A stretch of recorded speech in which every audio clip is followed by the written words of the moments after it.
drive 1,000 miles to Spain, spend a month fishing rivers like the Segre and the Ebro.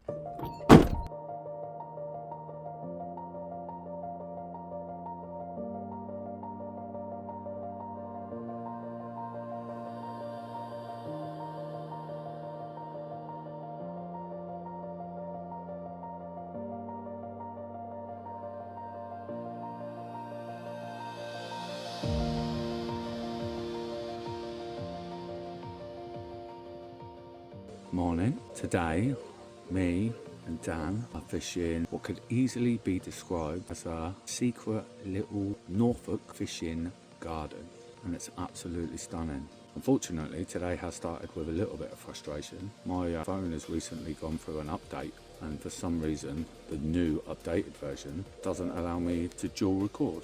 It looks like I'm going to have to sort out how to get that back. That's all right, mate. Also, today's got a little retro feel to it. I'm sitting on my old man's old Team Daiwa fishing box, and I'm also using a really old classic here, mate.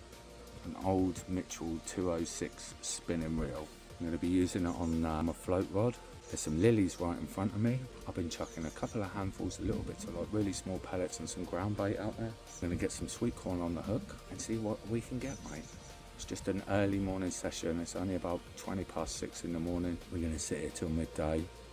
Let's have it, boy.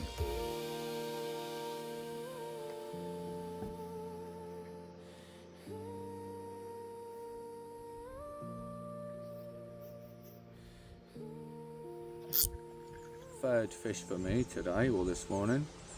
But it's the first one that I've remembered to hit record on my camera on.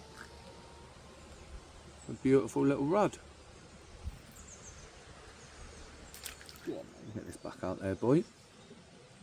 See if we get another fish on the bank.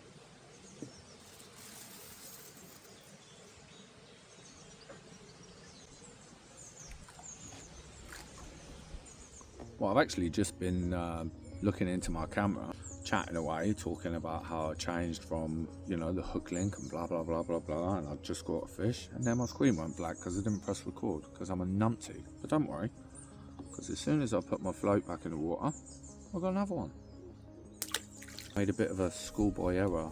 Recently I've been doing sort of feeder fishing my hook link material to something a bit stronger, 5-6 pounds, to avoid crack offs on the tape. And that's what I put on here. So for the last couple of hours I haven't really had that many takes.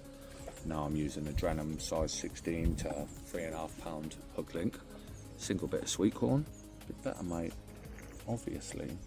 Why wouldn't it be? Sometimes it takes me a little minute to remember that I've forgotten something. And if you know what I mean by that, then you're probably a numpty as well.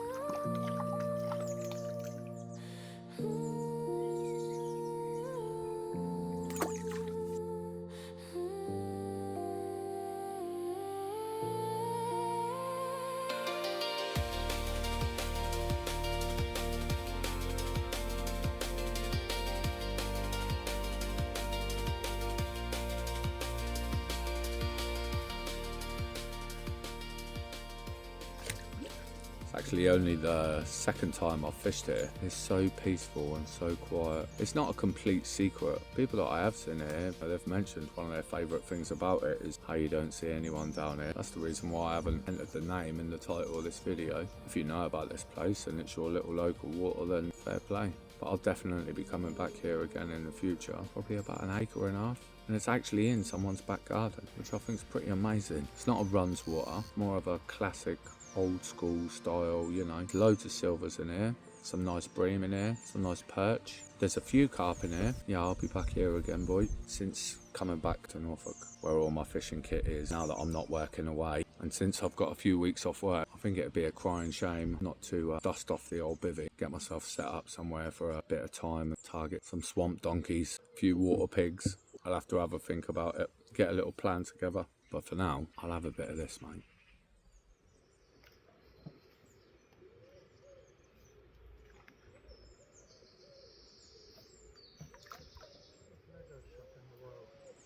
Right.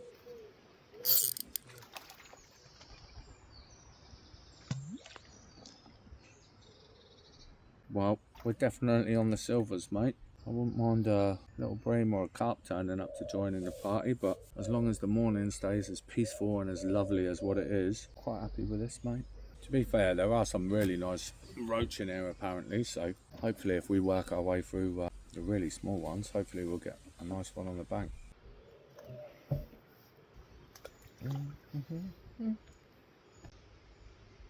That's good.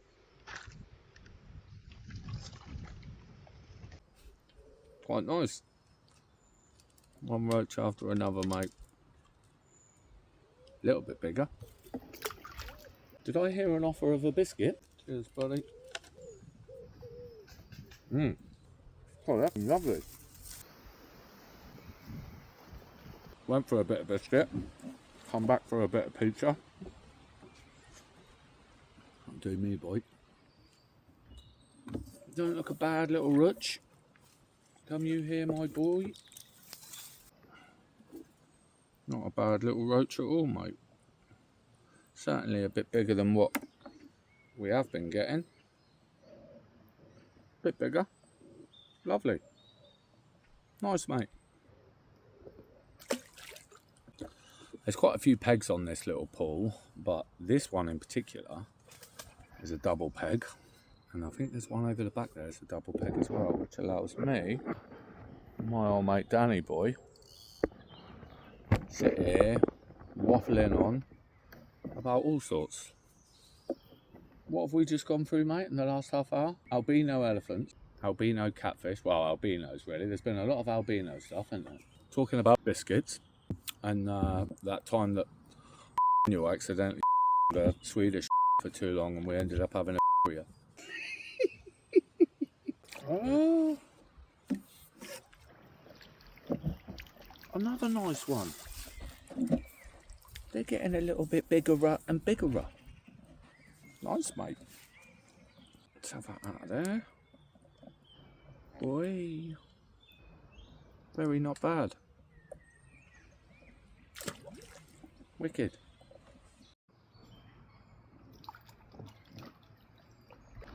Mate, we are on the roach. And this is a little landing net roach. Okay? When he's just big enough to go in the landing net so I'm not lifting him out of the water by the weight of his own body on his lip. Lovely. It's a slimy one too. Whee! Wicked, mate. He's got a fair old bit of slime on him, but hang on, roach or rudd? He's got an underbite, but the dorsal fin and the anal fins, are they in line or are they slightly set back? I'm going to call that a rudd. I don't know, mate. I think every now and then,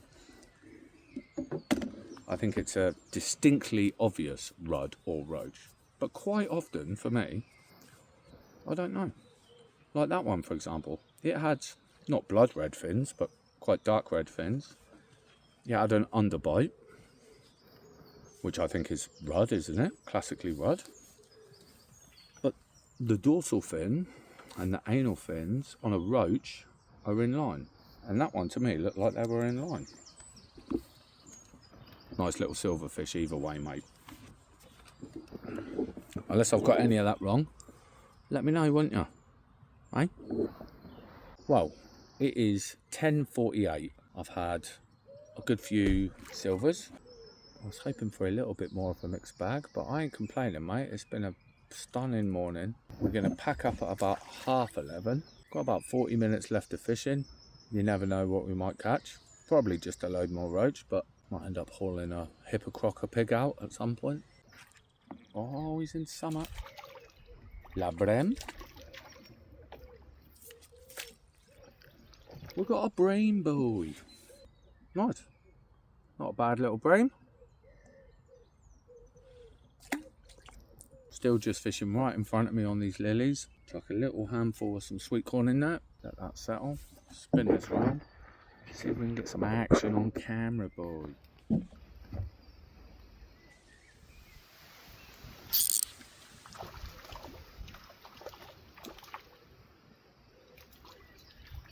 What a greedy bugger, he absolutely nailed that, mate.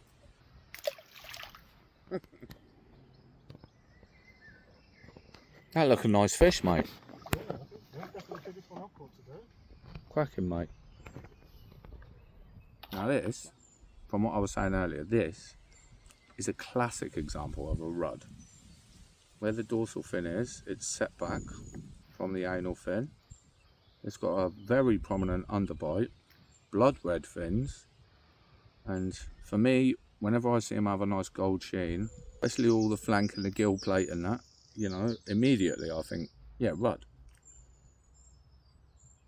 What a pretty one.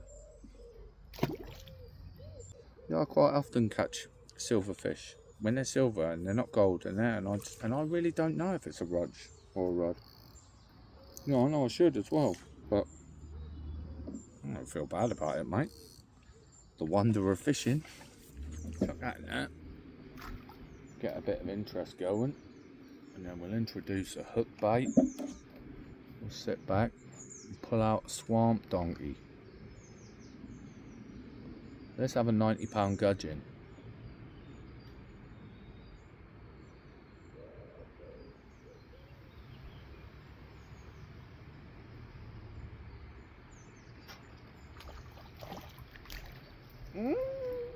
Nice, lovely. Nice, mate. Don't know why I was gonna kiss it, put it in my mouth then. I don't take a bite. I don't know. Jesus, I need to drink some water.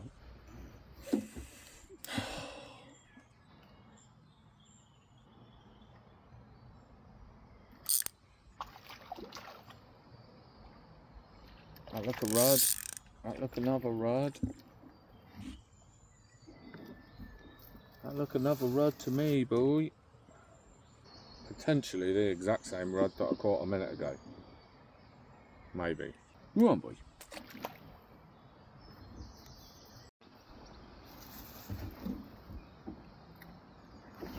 After saying what I said earlier about dusting off the old bivvy and yeah, getting myself set up somewhere for some carp fishing. That's all that's been going around in my head, mate, this morning. Hello, mate. Nice. She look a nice roach. Yeah, mate. Not a bad one at all, boy. Right? Nice, mate. That'll do. Lovely. What are we on? 25 past 11, mate. Ah. Another nice roach, mate. Another very nice roach. Lovely. We are on the final 15 minutes of fishing. So I do believe it's time to introduce quite an aggressive sweet corn ground baiting regime. We'll have one on the hook there, boy.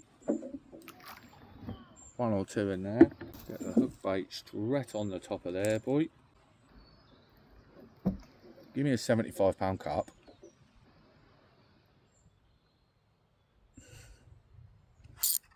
Here we go. Here we go, boy. Well, we're on the roach, boy. We're on the roach.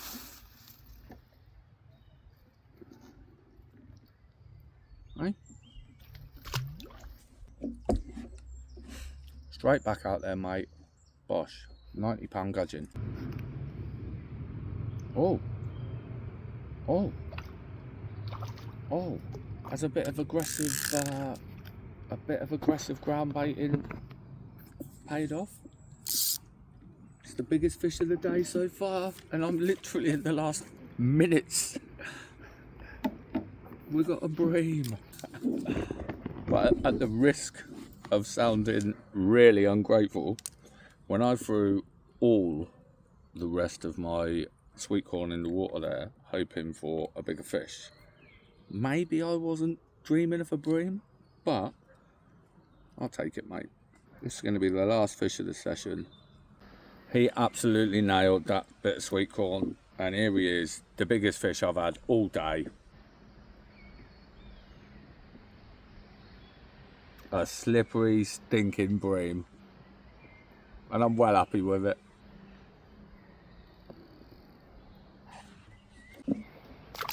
Following on from what I was saying earlier, I've actually got a pretty decent amount of time off of work at the minute. I've had a great time fishing in the Midlands, doing float fishing, fishing with my method feeder rod, fishing on venues where you can get a real good mixed bag, you know. I've had a great time doing that. But now that I'm back and now that I can access all of my fishing gear and all of my kit, I'm going to have a little think of some of the options that are available to me, make a little plan, and I think the next session might involve getting bivvied up and targeting some bigger fish, mate. Probably some bigger carp, maybe some big cats. You know, it's not like I can chuck a month's worth of supplies in my little 1.2 Vauxhall Corsa, drive 1,000 miles to Spain, spend a month fishing rivers like the Segre and the Ebro.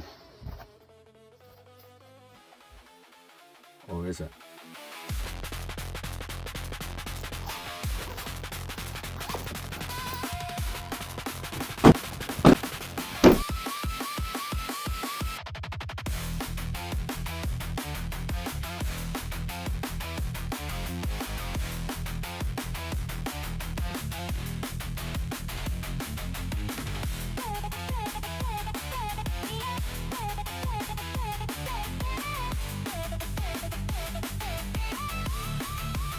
Nos vemos en la próxima, chicos!